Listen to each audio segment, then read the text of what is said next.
राम राम भाई सबने, तो वेलकम टू कीर्ति's वर्ल्ड। और ये हो चुका है तैयार और अब इसके बिल्कुल लास्ट जाने का टाइम हो चुका है। Bye bye bye bye, God bless you.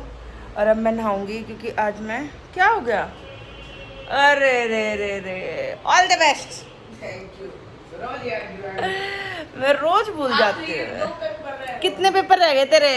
आज लास्ट सेकंड है, कल लास्ट है। अच्छा चलो, शुक्र है पिंड छूटेगा पेपरों से। मस्ती करियो फिर 1 महीना। कब है पीटीएम? हैं छुट्टियों से पहले? फिर तो मौज हो गई, डंडा लेकर चलूंगी। देखते हैं क्या रिजल्ट आएगा तेरी पीटीएम में, यूटीज का। तो कल हम रात को लेट आए थे तो इस वजह से लेट हो गए, और फिर कुछ भी उल्टा सीधा खाने का, सब्जी तक भी खाने का मन नहीं था, इसलिए सिंपल दही के साथ रोटी बनाई है हमने अपनी आज। कुछ भी कोई सब्जी नहीं बनाई गाइस। मतलब एक दिन बाहर का खा लो, मन ही नहीं करता फिर कुछ भी खाने का, इतना हैवी हो जाए। तो अन्ना बोला मम्मा कुछ भी नहीं खानी, सब्जी। तो मैंने कहा ठीक है भाई, इसलिए भी थोड़ा सा मैं लाइट उसमें उठी थी। और अब नहाऊंगी, पतिदेव आके पूजा करेंगे, मैं करूँगी नहीं। तो चलो नहा लेते हैं अब, जब तक पतिदेव आए जब तक मैं नहा लूँ। पर मेरे यूँ है यार, अगर मैं नहाने घुस गई, कहीं पीछे से हाउस हेल्प आ जाए, वह घंटी बजाती रहेगी, फिर वह घंटी बजा कर चली गई तो मेरा तो पोपट हो जाएगा। तो पहले मैं उसको फ़ोन करके देख लेती हूँ एक बार कि वो अभी आ रही है या वो 5-10 मिनट में आएगी। इस आदमी के साथ मेरी सिर्फ और सिर्फ लड़ाई होती है गाइस। अगर आप लोगों को ये लगता है ना कि मैं, हमारी कोई प्यार की बातें होती होंगी, या हम मतलब बहुत अंडरस्टैंडिंग से, बड़े आराम से और प्यार भरे शब्दों में हम बात करते हैं ना के इसे कर रिश्ता को टंगता है। केला के मिर्च शक्ल नरी लड़ो खुड़ी है।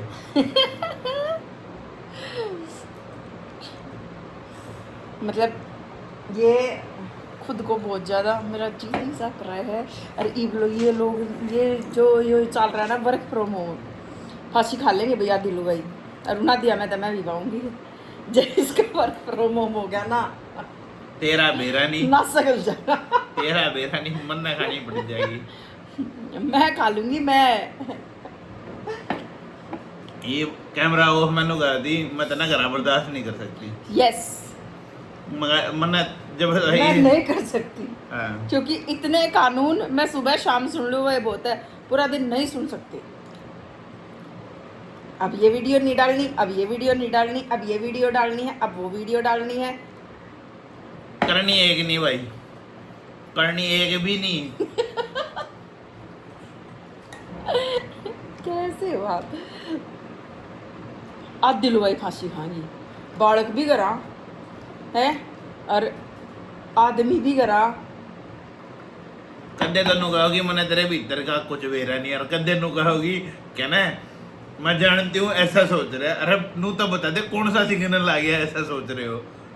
इतना बेरा नहीं होता, वो मुझे पता होता है, बस खाली डब्बा है दिमाग की जगह। बस मुझे पता होता है, समझ में आई। इन्ना तो है ना, बाबू बेटा ने ऊपरले कमरे में घेर दूंगी, एक अपना वर्क फ्रॉम होम करे जाएगा, एक अपना ऑनलाइन क्लास लिया जाएगा। मेरा बेटा तो सीधा है, वैसे मेरा बेटा कुछ नहीं कहता। हाँ, जब तक सीधा है जब तक इसकी मान ले। सेम जब तक आपकी मानो, जब तक आपकी अच्छा है। वो ये तो सबकी गल होता होगा, कमेंट करके बताओ किस किस गल होया करे कि अगर माँ की साइड ले लेवे तो नु कह तेरा बेटा है, पापा की ले लेवे तो माँ नु कह देगी तेरा बेटा है। किस किस के साथ होता है ये?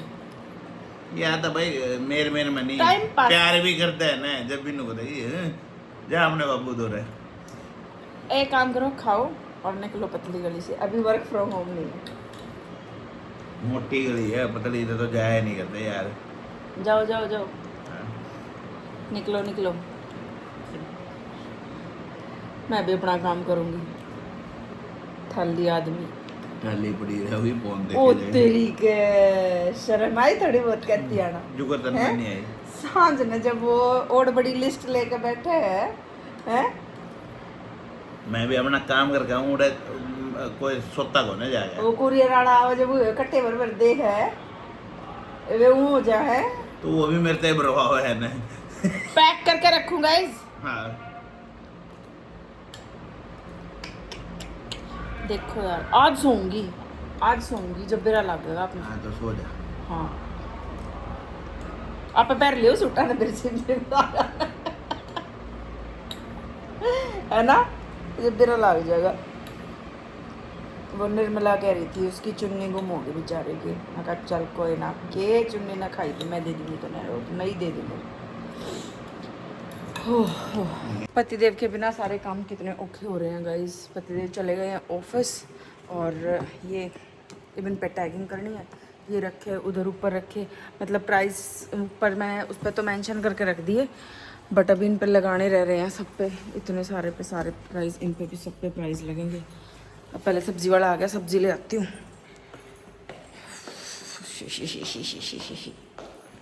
टाइम हो गया है 1:10। 1:10 का टाइम हो रहा है और आते फिर मेरे को जाना है, मेरे को जाना है। मेरे को तो जाना है, अभी उल्टा पलट जाता हूँ। वैसे भी मेरी आपकी तो लड़ाई हुई थी सुबह, आप गए थे। लड़ाई हुई थी। मैं कितनी बेवकूफ हूँ ना, मेरी लड़ाई हुई थी सुबह सुबह और मैं भूल गई और मैंने फोन करके यूँ कह दी आप आओगे लंच में। याद रखना होता है, याद रखना होता है। तेरा कान फाड़ दूंगा। मेरी लड़ाई हुई थी आपके साथ। कान फाड़ दे दूंगा। मैं बोल लूँ नहीं, कितनी बेवकूफ हूँ ना मैं यार, कि मैं भूल भी गई कि मेरी लड़ाई हुई थी। और फिर मैंने फ़ोन करा 12:30 बजे कि आप आओगे लंच में, क्योंकि मेरी आदत है ये, मैं फ़ोन करके पूछती रहती हूँ आओगे आओगे आओगे। पर यार पता है मेरे साथ क्या हो रहा है, मेरे फ़ोन पे अपने आप वीडियो कैसे गायब हो जाए हैं। मैंने कल भी जब ये लंच टाइम में आए थे, मैं भी चेक करूँगी ये व्लॉग तो अपना पिछले वाला, जब मैं कल भी लंच टाइम में मैंने तब भी वीडियो शूट करी थी, मुझे वो वीडियो भी नहीं मिली व्लॉग में डालने के लिए। परसों जब आए, जब मेरी मशीन भी ख़राब हो गई थी, उन्होंने मेरी मशीन ठीक करी, मैंने तब भी वीडियो शूट करी थी जब इन्होंने मेरी मशीन ठीक करी, वो बड़ी वीडियो भी नहीं मिली यार मेरी व्लॉग की। पता नहीं क्या हो रहा है। अब मैं बिल्कुल ध्यान से देख रही हूँ, मेरा कैमरा भी ऑन है, मैं बोल रही हूँ, पर रिकॉर्डिंग भी चल रही है। अब आज वाले व्लॉग में देखते हैं ये मिलेगी या नहीं मिलेगी, या तो मैंने कुछ गड़बड़ करी है, मेरे कुछ धोखा लग रहा है। और चाय अब पीनी नहीं है बिल्कुल भी, इतनी गर्मी है इस बार, तो मैंने सोचा कि फ्रूट ही खा लेंगे, तो मैंने फ्रूट ही कट कर रखे हैं, फ्रूट्स खाएंगे। तो गाइस आ चुका है मेरा लाल, मेरा सपूत स्कूल से। अरे मैं घर में बात बताऊँ ना बताऊँ, मेरे तो पहले इसके द्वारा बात पहुँच जाए है। लीची किधर है फटाफट कौन सी लीची, कौन लाया लीची? राम रतन अंकल। राम रतन अंकल?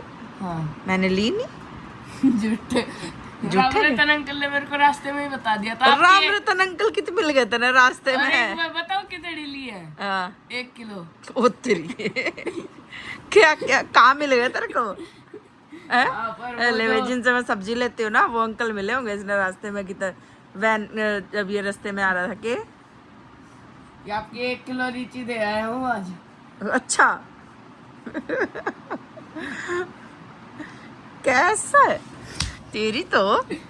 हमारे खबरी बहुत दूर दूर तक फैले हुए हैं। वाह वाह, मैंने इसको बता ही नहीं दी, मैं इसको सरप्राइज देती, पर इसके लिए सरप्राइज कुछ रहा ही नहीं अब है। चल जा जा, तो तेरे को पता ही है तो फिर अब और क्या बताऊँ मैं, जा। सो गाइस कल मैंने अर्नव के स्कूल से आने के बाद कुछ भी शूट नहीं करा था, तो ये क्लिप में ये लगा लो। आज क्या तारीख है? 16। तो आज मैं इसको शूट कर रही हूँ और इसका रीज़न है भाई, मैंने फिर एक तो कल मैं बहुत ज़्यादा बिजी हो गई थी, उसके बाद कुछ भी शूट नहीं कर पाई, बाहर गई थी मार्केट वगैरह, कुछ काम थे, तो मतलब ये लगा लो मुझे याद ही नहीं रहा कि हाँ मुझे व्लॉग भी बनाना है। बट मेरे माइंड में ना एक चीज़ है गाइज, तो जो मैं आप लोगों से शेयर करना चाह रही हूँ आपके बच्चों के लिए, जैसा कि आप लोगों ने कहा कि भाई पेरेंटिंग टिप्स के लिए, और आप लोग उस चीज़ को बहुत सपोर्ट भी कर रहे हो।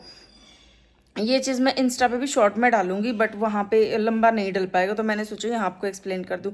भाई देखो, जो बच्चे अपने घर पे पढ़ रहे हैं, जिनको ये लगता है भाई मेरा बेटा घर पे पढ़ लेगा और मैं उसको घर पे टाइम दे पाऊँगी, तो 2 चीज़ें होनी बहुत ज़रूरी। पहली बात, अपने बच्चे को टाइम पूरा दो, क्योंकि मैंने ऐसे केसेस बहुत देखे हैं, वो बच्चा 7th 8th 9th 10th तक पहुंच गया, उस बच्चे की रीडिंग कुछ नहीं है, उस बच्चे को कुछ भी नहीं आता, और वो पेरेंट यूँ खुश है कि हाँ भाई हर साल मेरा बच्चा 60-70% से पास हो रहा है, तो इसने आता होगा आवे है।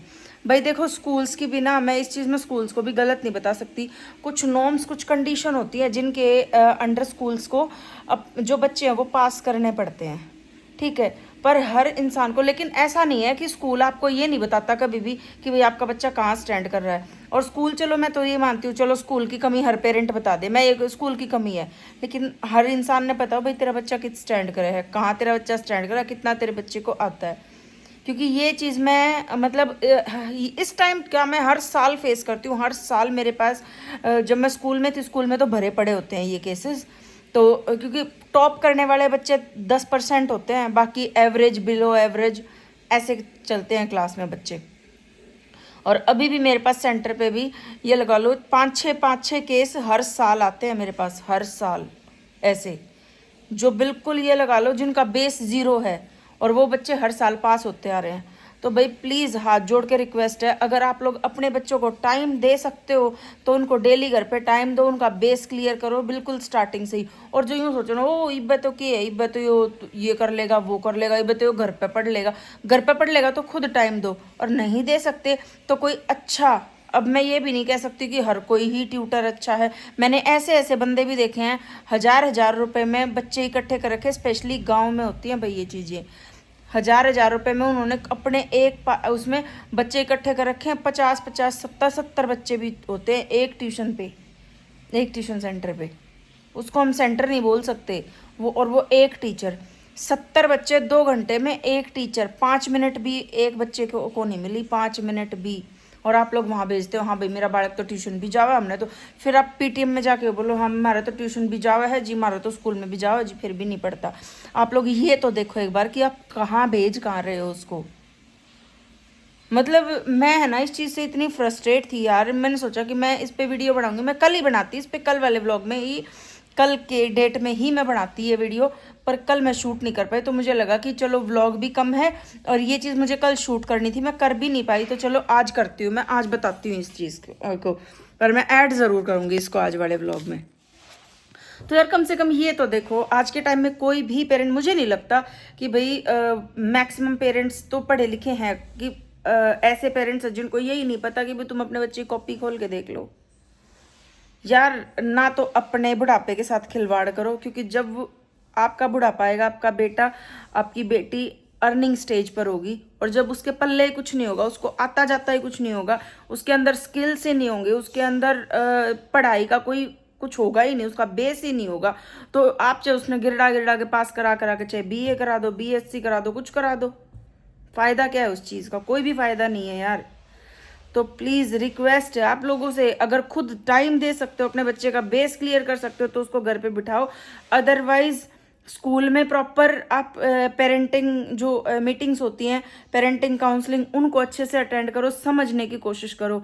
यार आज के टाइम में कोई भी ऐसा इंसान नहीं है जिसको नहीं पता, जिसको थोड़ी बहुत नॉलेज नहीं है। बस काम क्या है कि थोड़ा सा अलर्ट होने की ज़रूरत है, और वो हम लोग होते नहीं है। हम ये सोचे यार कर रहा है।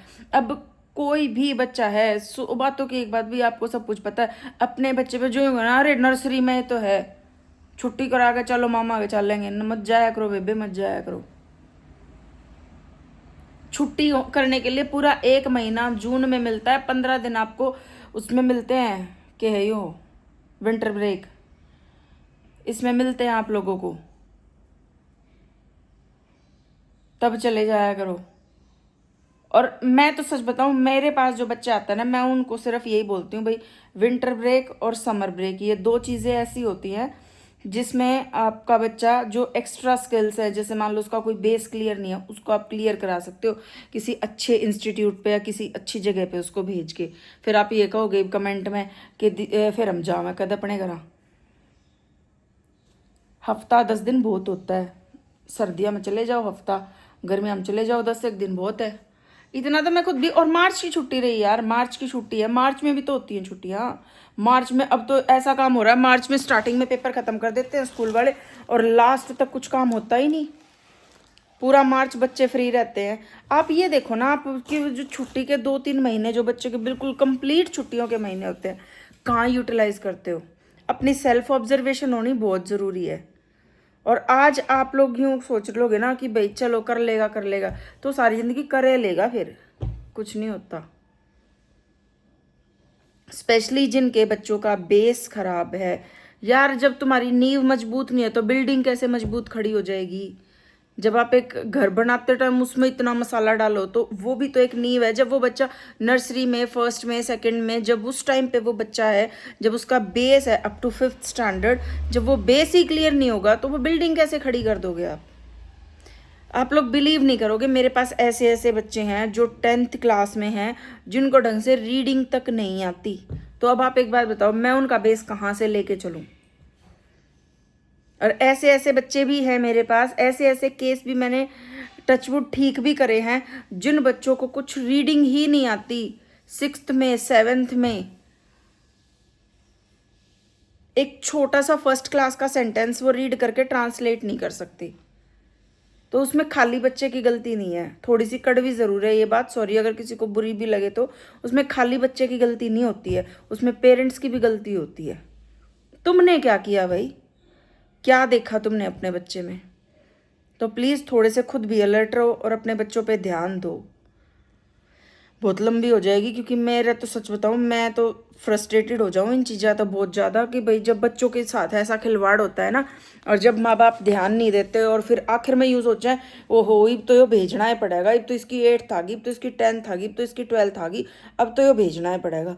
फिर क्या बना लोगे भाई तुम उनने, जब अभी तक तुमने इतना बेस उनका ख़राब कर दिया, तो अब नहीं उम्मीद करो तुम कि वे उन बच्चों के साथ compete कर जाएंगे जो फर्स्ट आते हैं या जो 80-90% मार्क्स लेते हैं। नहीं कर पाएंगे वो बच्चे उनके साथ compete।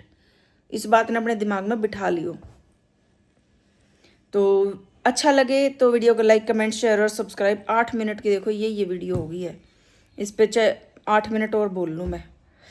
तो अगर आप लोगों को देखो, अगर ये टिप्स अच्छी लगती हो तो प्लीज़ मुझे बताना कि हाँ दीदी आपको वर्थ इट लगती है, तो मैं आगे ऐड ऑन करूँगी कि हाँ आप लोगों को कुछ सीखने को मिलता है इन चीज़ों से, तो ही मैं आगे ऐड ऑन करूँगी, नहीं तो फिर मैं आगे इन वाली क्लिप्स को ऐड ऑन नहीं करूँगी। मिलते हैं नेक्स्ट व्लॉग में, बाय बाय।